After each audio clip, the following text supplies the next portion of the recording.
Welcome to the Navigator podcast. Welcome to the Navigator Academy podcast. Our guest for this module is Jeff Tardif, the Director of Integrated Audiovisual Services at Harvard University. Jeff has close to 30 years of experience in the AV, IT, healthcare, security, program, and project management fields, with professional areas of expertise, including creating and developing project management offices, global and national program and project management, account, client, and employee management, operational management, and managed service. You got a long resume there, Jeff.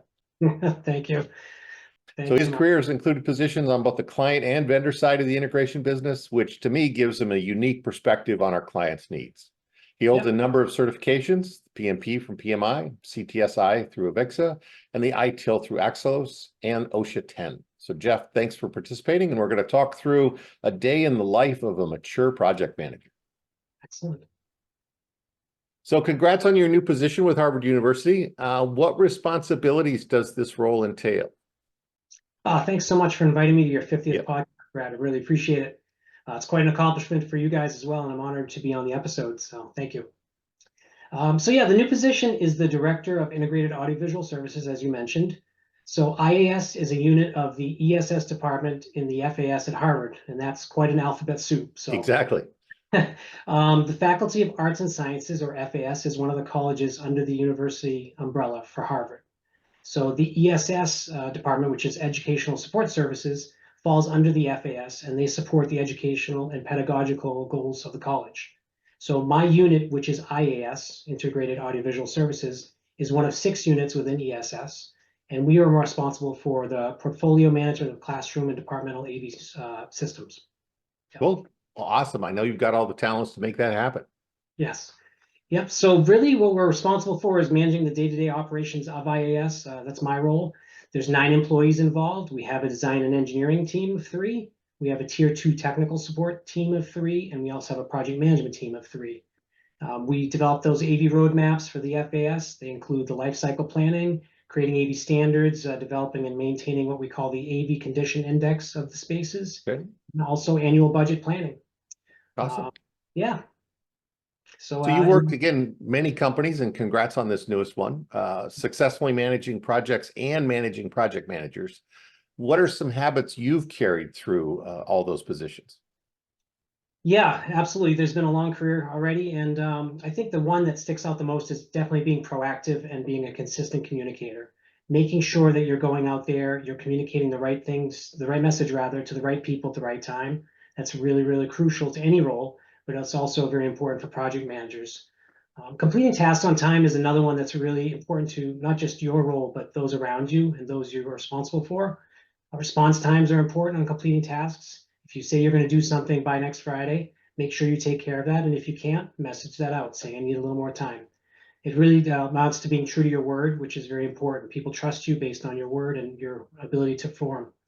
Staying organized is another one that I've taken with me. Kind of always been that way, so it lends itself well to being a project manager. Whether it's emails, files, or projects, I try to keep them organized so I know where to find information when I need it. Another thing that I've done throughout my career, even far back as being a kid delivering newspapers, is customer service. When you're providing good customer service, you're building relationships with your clients, and they learn to trust you and expect the kind of level of service that they know they can get from you. Awesome. A little tidbit is that I found too that I take with me is if there's a tool that your company or your organization is not providing to you, you can build it yourself usually and take it and roll it into your workflow, like templates on emails or project plans. If those aren't available to you, it's good to spend a little time to develop a template and then use it going forward.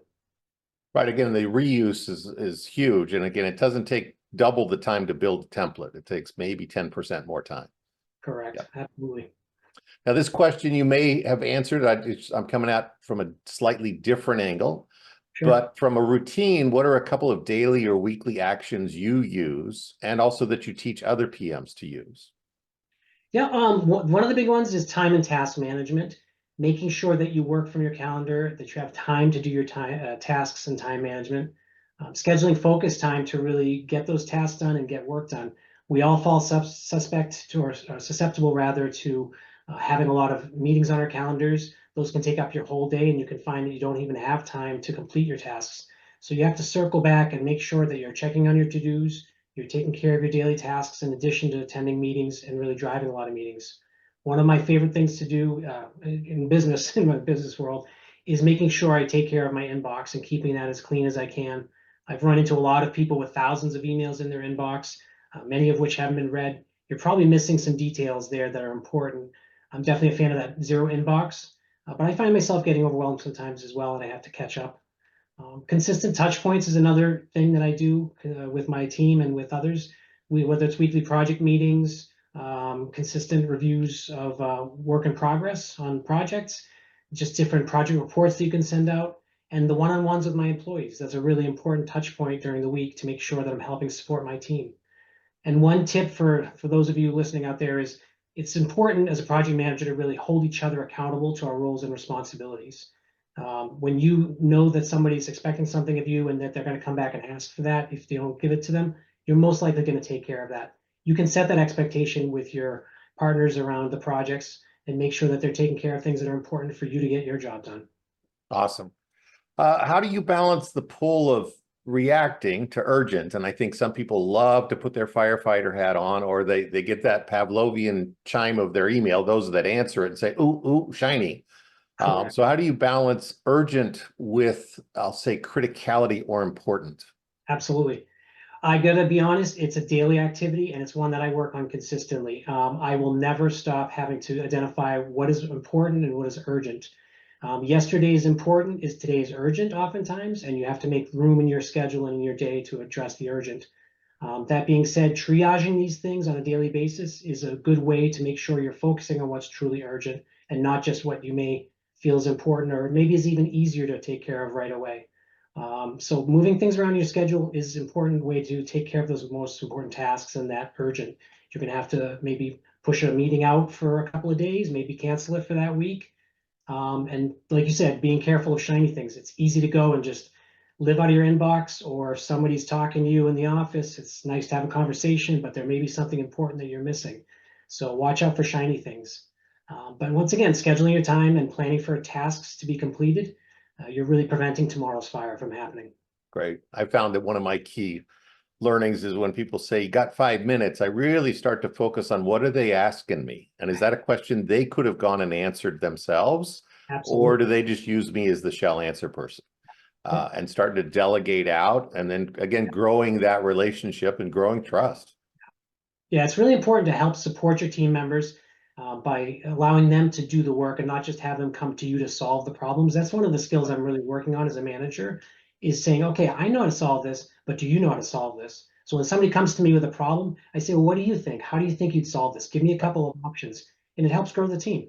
Yep, teaching people how to fish. Yeah, exactly. So you're up to 147, or the last one I read. So we're only up to 50. So we got a long ways to go. But you've got 147 of your insights from the Project Hub on LinkedIn. Totally congratulations for that. What are you hearing as your audience grows? And when I look, it's like it grows all the time. So I got to learn some things from you. Yeah, no, I appreciate that. Well, one thing I found in my career is that project managers, no matter what the industry, they all share common challenges. And I'm kind of explaining what I've learned in my career and my experiences and providing that to others. I think it's a good way to kind of help us learn from each other. I've learned from a ton of people in my career through problem solving and through successes. And I want to kind of share that with others, give them tidbits that I've learned along the way. So I enjoy having that conversation with people. LinkedIn's a very easy way to do that. And I try to make time on Mondays to sit down for a half an hour and really put some thoughts into this. People respond to me saying that they're very thankful for the insights and the knowledge that I bring. Some people even use it with their teams. They'll bring those little articles and show their team members. But the thing that I've learned about writing those articles is it really helps me develop that insight, develop that idea that was in my head, and get to the core of the lesson that I've learned and then reuse it going forward in my career. So it's a good thing in both ends. And for those of you listening to this podcast, that was a shameless plug, and I'm just fine with that. So I read it every week. Thanks, Jeff. I appreciate you not only doing that, but being on this podcast. Appreciate it. Thanks so much for joining.